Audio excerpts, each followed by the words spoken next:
Mga kwento ng lagim.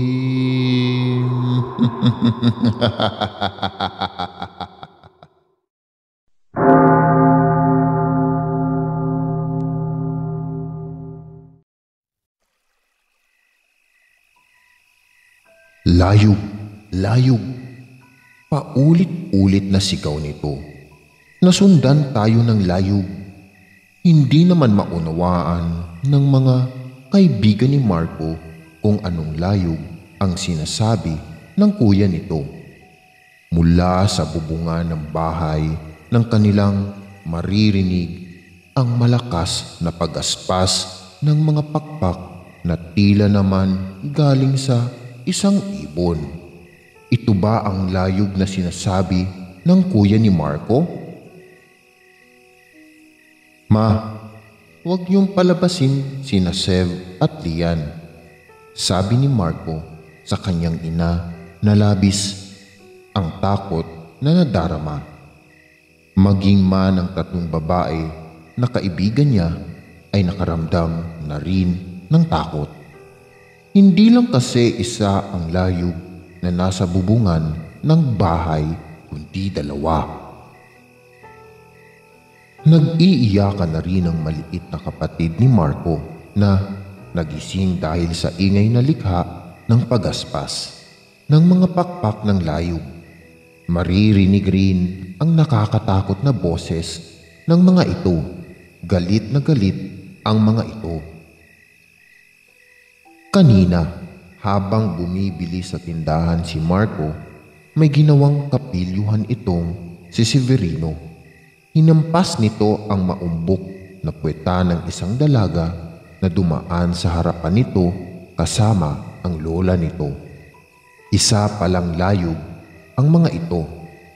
Ma, wala na ba iyong binditadong langis na ibinigay ni Kaing Kong? Tanong ng kuya ni Marco sa kanilang ina. Nataranta naman na hinahanap nito sa kabinet ang botilya na may laman ng langis, ngunit wala ito roon.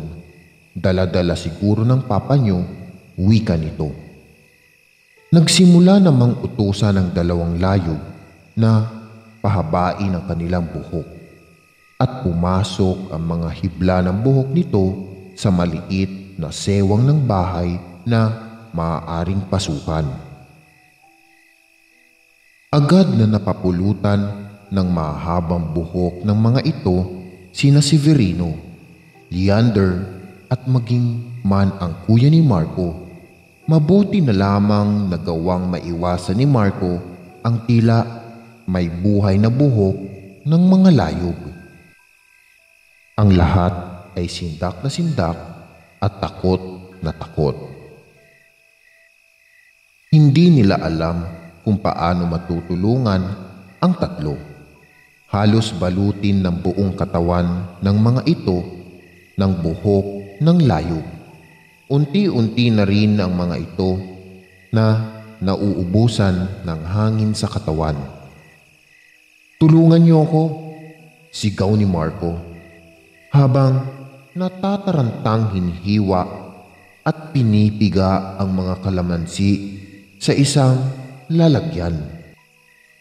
Agad na nagsikilos ang tatlong babaeng kaibigan niya na halos hindi na makakilos mula sa kinatatayuan kanina dahil sa labis na pagkakahilakbot.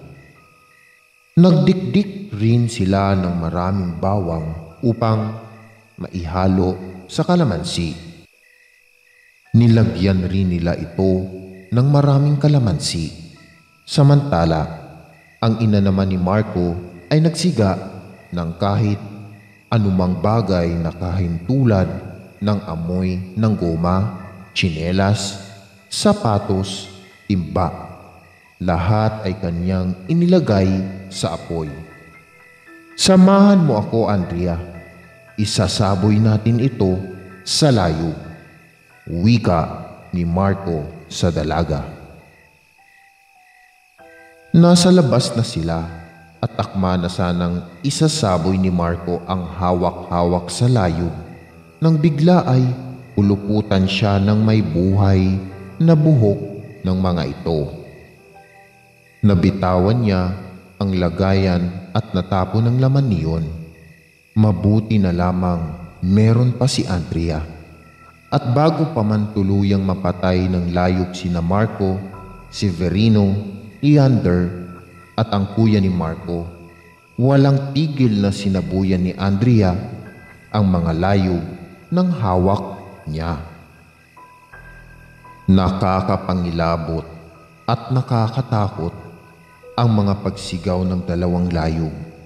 Para silang kinakatay na baboy. Unang nakawala sa pagkakapulupot ng buhok ng layog si Marco. Agad din naman itong nakabawi ng lakas. Hindi naman napansin ni Andrea ang paglapit ng buhay na buhok ng layog.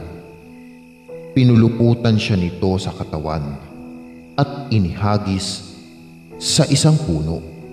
Unang tumama ang kanyang ulo sa kahoy, dahilan upang mawalan siya ng malay. "Andrea!" sigaw ni Marco.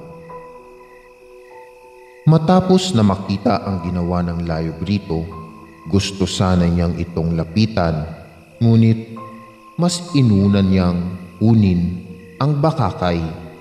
Isa itong maliit na kawayan na nilagyan ng tulis ang dulo. Isa rin ito sa mabisang pangpatay sa aswang. Maingat niyang inakyat ang bubungan ng kanilang bahay. Mabuti na lamang hindi siya napansin ng mga ito. Kung walang gaanong epekto sa mga ito ang kalamansi, bawang, asin, at ang sinunog na goma, tignan na lang nila kung hindi pa sa kanila e-epekto ang hawak niya. Isang malakas na sigaw ang pinakawalan niya bago niya sabay na itarak sa puso ng layog ang hawak na bakakay. Walang tigil ang nakakatakot at nakakapangilabot na sigaw ng dalawang layog habang dahan-dahang nasusunog ang buong katawan ng mga ito. Pinakawalan na rin ng mga ito sina Severino, Leander at ang kuya ni Marco. Parehong walang malay ang mga ito nang bumagsak sa sahig. Natapos na ang lagim na dala ng dalawang layog. Agad na tinungo ni Marco si Andrea na nagkakaroon na rin ng malay. Niyakap niya ng mahigpit ang dalaga. Ang mga manlalayog o layog, kung tawagin sa probinsya ng Catanduanes, ay isang uri ng aswang na kayang pahabain at utusan ang kanilang buhok na pumatay para sa kanila. At sa bawat buhay na kanilang kinikitil ay may katumbas na pagpapanatili ng kanilang kagandahan at kabataan. At ang matandang layog sana, kung nagawa nitong mapatay sina Severino, babalik muli ang kagandahan at kabataan nito. At sa pagbabalik nilang muli sa lungsod ng Maynila, hinding-hindi nila makakalimutan ang naging karanasan nila sa mga layog na habang sila ay nabubuhay, magiging bahagi na ito ng kanilang mga buhay. Nakakatakot man ang naging karanasan nila sa probinsya ni Marco. Labis naman silang nag-i-enjoy habang matapos niyon na mapuntahan nila ang iba't ibang magagandang pasyalan na roon lamang ay matatagpuan. Ano, sasama ba ulit kayo sa probinsya upang doon magbakasyon? Nakangiting tanong ni Marco sa kanyang mga kaibigan nang matapos na naman ang isang semester. Sabay-sabay na tumango ang 5.